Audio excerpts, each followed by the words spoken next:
Hello everyone, my name is Miner and welcome back to Redstone Contraptions. In today's episode, we will be talking about redstone doors, such as piston doors.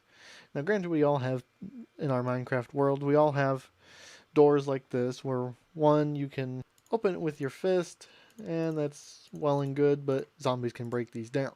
Mostly what we want is these are iron doors. They can't be opened, zombies can't break them down, and we can use redstone to do it. We can use redstone to open them or use a pressure plate instead of a button. Pressure plates are okay, but they let zombies and things in. I prefer using buttons for doors like this, and they work pretty well. Stone buttons, any kind of button will work. But that is not what we're talking about today. Today we are talking about these redstone doors behind me. So, with that little introduction, let's get right into it, shall we? The first one we have here is a 1x2 piston door. This is pretty simple to make, and it uses a pressure plate. Now granted, zombies can actually step on these and get inside as well, and skeletons and creepers and things like that. But it is a very simple thing. You can also use a button as well to activate it, to get in. And it's pretty simple to make. You just press the button to get in, and you can use a pressure plate to get back out. To do this, we have two sticky pistons holding the two blocks there. They are powered by some redstone and a redstone torch. To turn this redstone torch off, we use a comparator on either side, connected with some redstone dust. The redstone dust is underneath the block that has the pressure plate or button on it. When the button or pressure plate is pressed, it activates and powers the block, which powers the redstone underneath it. Because even though the hitbox is not that big for the redstone, it can still see the connection between the two blocks. What this does is when it is powered, it leads to the comparator, which sees a signal from the redstone dust, compares it, and tells this block to turn off the redstone torch, which stops powering this redstone dust. When that happens, it retracts the pistons and allows you access into your home.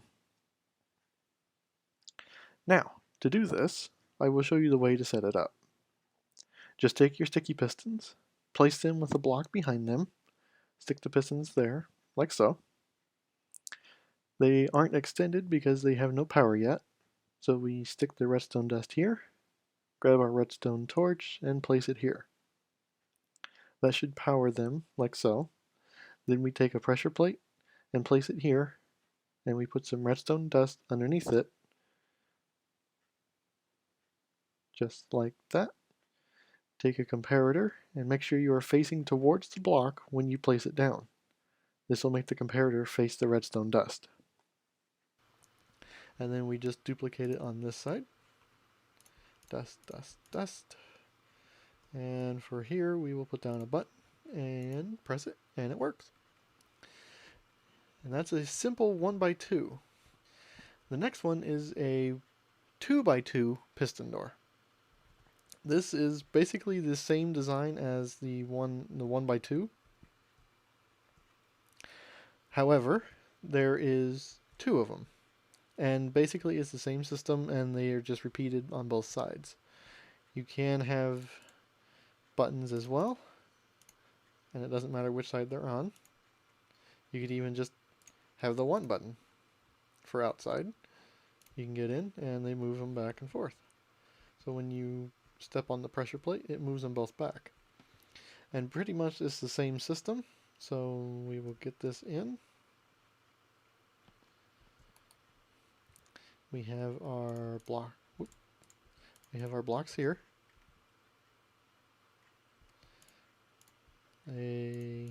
Some barrier blocks so they can be hidden, so the redstone can be hidden. Have our dust, our torch, powers that, torch over here, dust, sticky pistons, right here, and there, and there. Now we just do the same system down here. Doink. And doink. You will need 4 comparators for this. 2 redstone torches a good amount of redstone dust just to make sure that it works properly. And I was right the first time. Now we do the comparator and comparator. Take our button, place it there, open, go through, grab the pressure plate, which should be right there, and there you go. There is your 2x2 piston door. Pretty simple and easy to make. The next one is a bit more complicated, and it is a 1x2 flush piston door, so you can't see where the door is. With these others, you can see that there could be a door here, especially with the button laying there, and the button laying here as well, but you don't know where that door is. With a flush piston door, you want to take your design and make it look like this. This helps protect everything. Now, it doesn't look like this is being powered at all, but it is actually being powered, but you can't really see from what, and that's because everything is underground. There's a redstone torch down there, which you can see right there. This has nothing to do with it, so we will get out of here. And if we dig down here, you can see that I just destroyed everything. Let's dig down over here. And then we take the, I have to break that.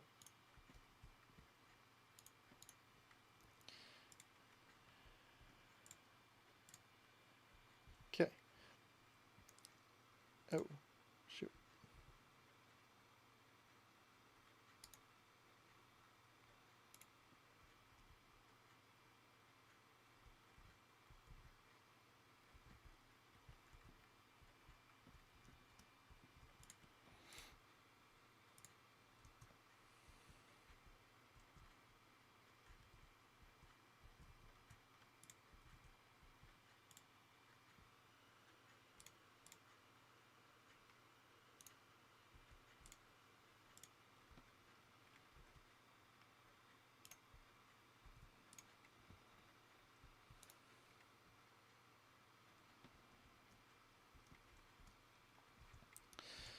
So as you can see, it's being cut there, go from here.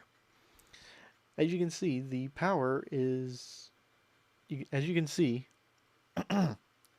this redstone dust is being powered, but it looks like it's not being powered by anything.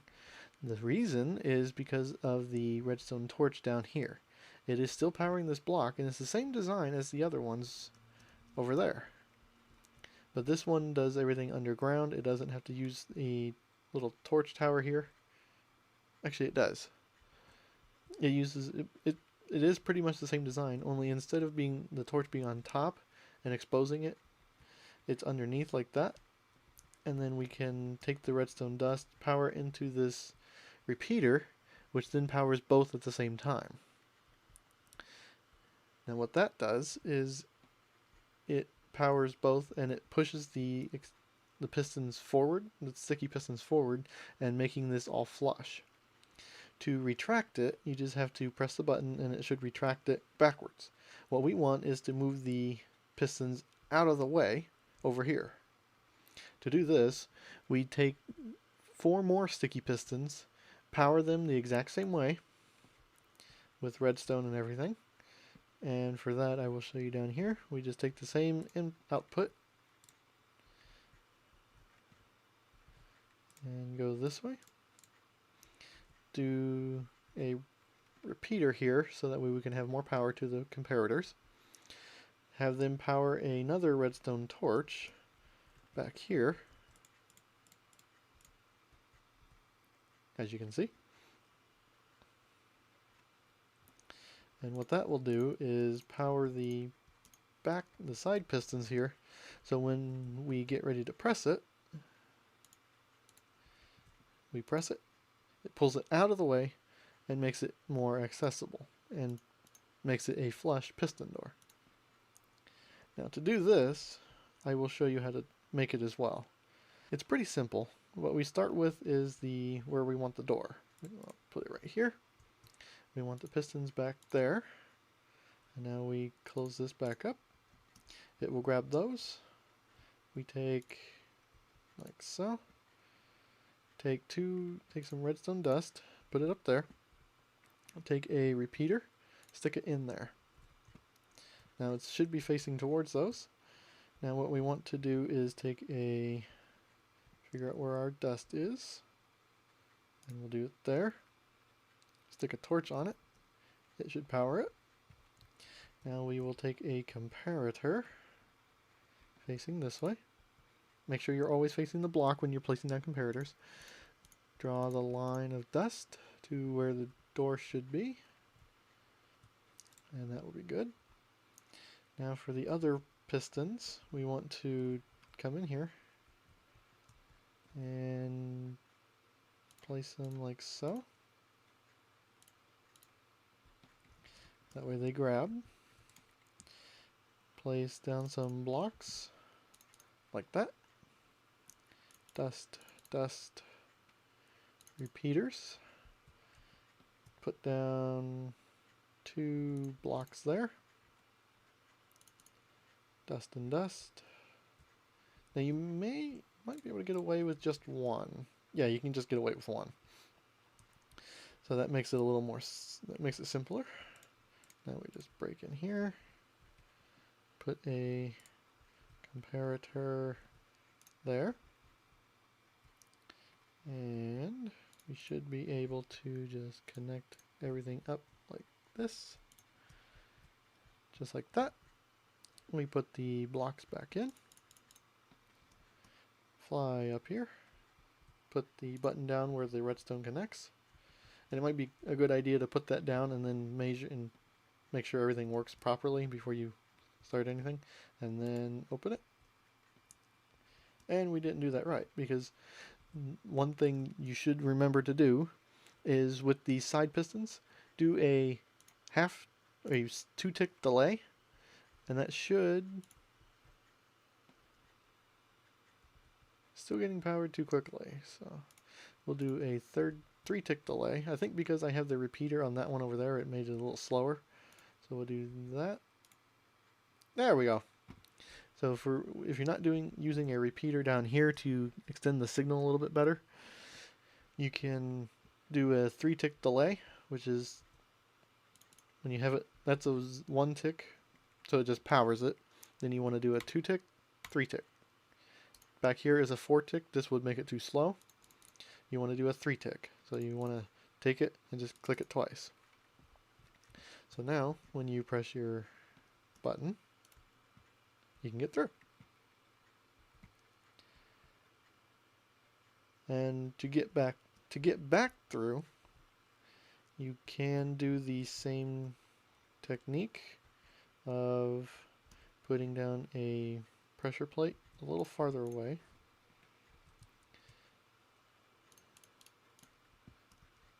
And this should power it.